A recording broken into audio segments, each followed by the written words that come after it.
And I'm going to give you real quickly 7 ingredients that we must have for our marriage to last the distance. So the first thing is faith. And then we see something else in 1 Peter chapter 3 and verse 1.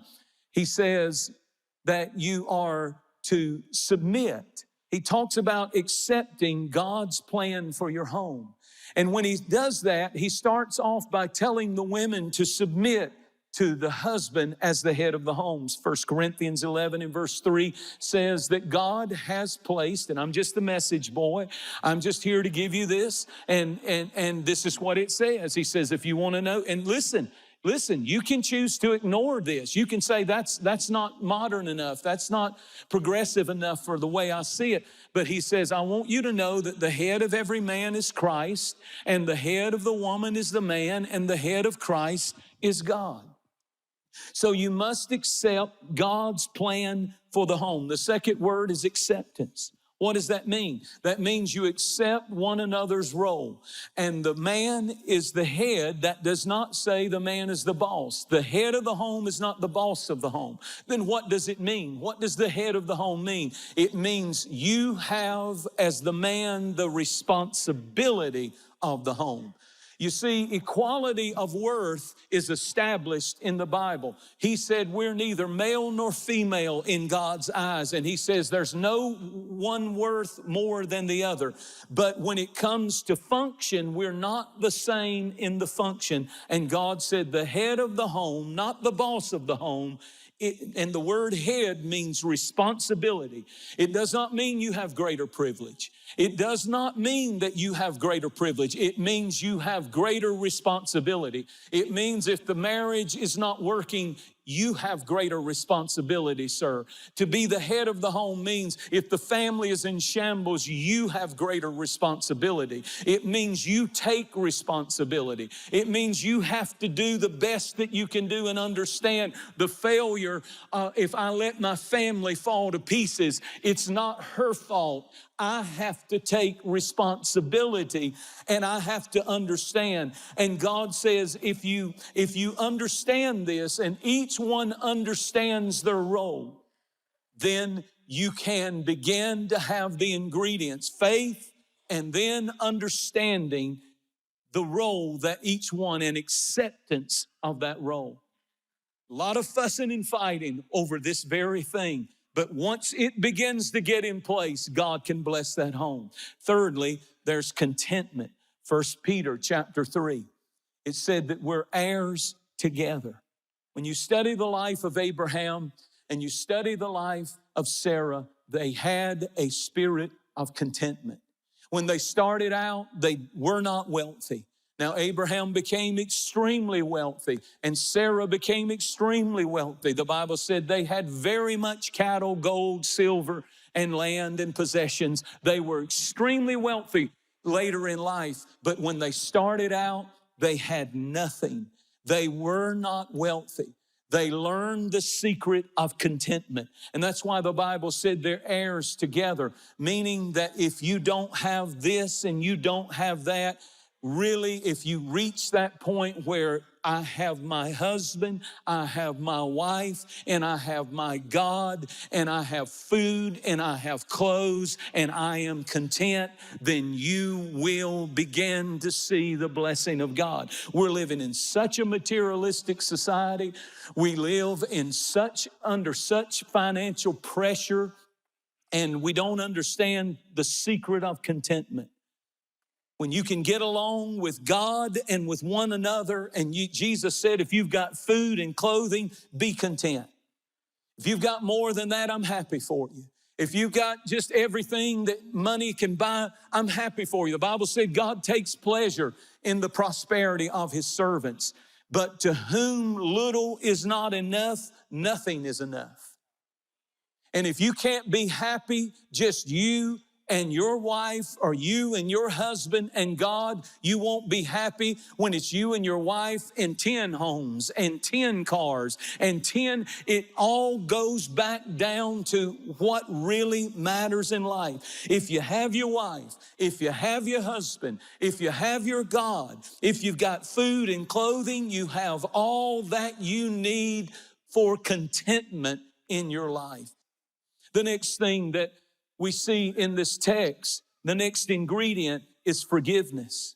For he goes on to say in 1 Peter 3, beginning with verse 8 through 10, be of one mind, having compassion for one another, love for one another, tender-hearted, be courteous, be loving. In other words, what he's saying is you got to be forgiving. All married people must learn to forgive, not returning evil for evil and reviling or just attacking, reviling for reviling, but on the contrary, blessing, knowing that you were called to this, knowing that if you're in marriage, you're called to not to be courteous, to not render evil for evil, to not render attack for attack. You're called to this. And then he goes on to say, if you want, the next verse says, would you like to love life? Isn't that powerful? He who would love life. How many of you want to love your life? How many of you are tired of getting up and being mad? How many of you would like to get up and love life today? He said, I'm going to tell you how to do it. How many of you would like to see good days?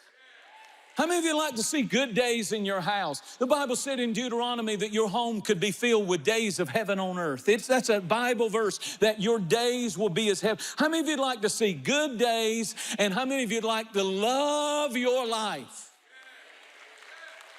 He said, then let them refrain, and this is all in context with don't give them as good as they send you. Don't forget, be courteous, be kind, be forgiving, love one another. He said, and refrain your tongue from evil and your lips from speaking guile, the King James says. All married people must learn to forgive. All married people must practice forgiveness. And you know, the number one thing that destroys homes, literal physical homes, is not tornadoes, is not earthquakes, it's termites. The number one destroyer, little bitty things that you let crawl into your house, and those little things team up, and little things, that bitterness, that unwillingness to forgive, that spirit that carries a grudge, that spirit not rendering evil for evil or railing for railing, but counterwise blessing. So there are 3 levels that you can live life on. The first level is the hellish level. And the hellish level is when you give back evil for good. That somebody's being good to you and doing good to you and trying to do good to you, and you turn around with a bitter, angry spirit and rail at them. And they're doing good and you're doing evil. That's the hellish level. And then there's the human level. The human level is, well, if you're good to me, then I'll be good to you. If you're kind to me, then I'll be kind to you. If you're loving to me, then I'll be loving to you.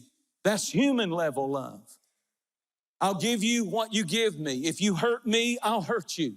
That's really how human level functions. I do to you what you do to me. Hellish level says I do good to you if you do evil to me. But heavenly level says I will do and give you back good for evil. Not railing for railing, not attack for attack, but good for evil. Listen to me. And sometimes the wife has to practice it. And sometimes the husband has to be the one who this time I'm going to give good from evil. And we cannot allow ourselves to not function in forgiveness. Forgiveness is so important, and the longer we allow those termites to come up through the floor and eat away at our homes and destroy because of bitterness and unforgiveness. The 5th thing, I'm almost done. The 5th thing we see in this text is communication. He says, he that loves life, as I said, will refrain his tongue from evil and his lips from speaking guile. Abraham and Sarah were so different. The Lord spoke to me and said, Jentezen and Sharice are so different. So different.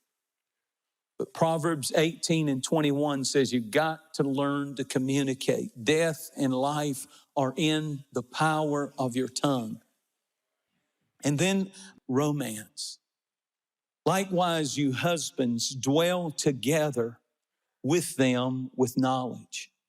Dwell means to live with, sharing. Dwell means not just to be in the house, but to dwell, to live with, in sharing. The physical part of marriage. Giving honor. Listen to those words. Everybody say those words. Giving honor to the wife. Giving honor to the wife. There's nothing worse than to hear a guy put his wife down publicly and privately. Giving honor.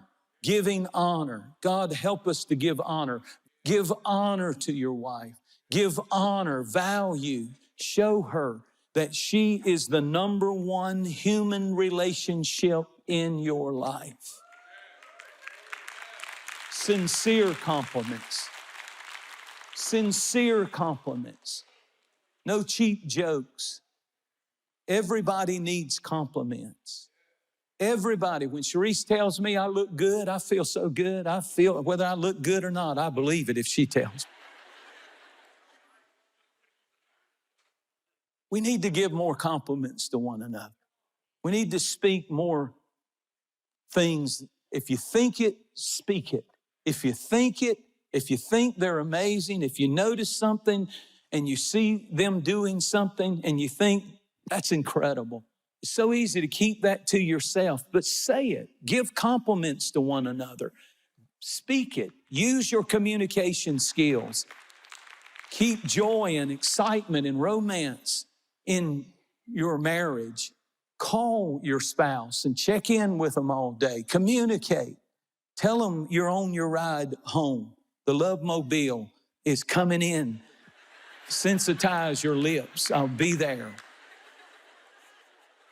Do something that speaks and verbalizes your love one for another. Do it spontaneously.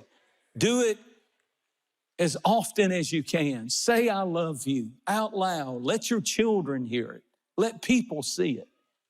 But most of all, let her know it. Let him know it. Men don't always want to be the aggressor.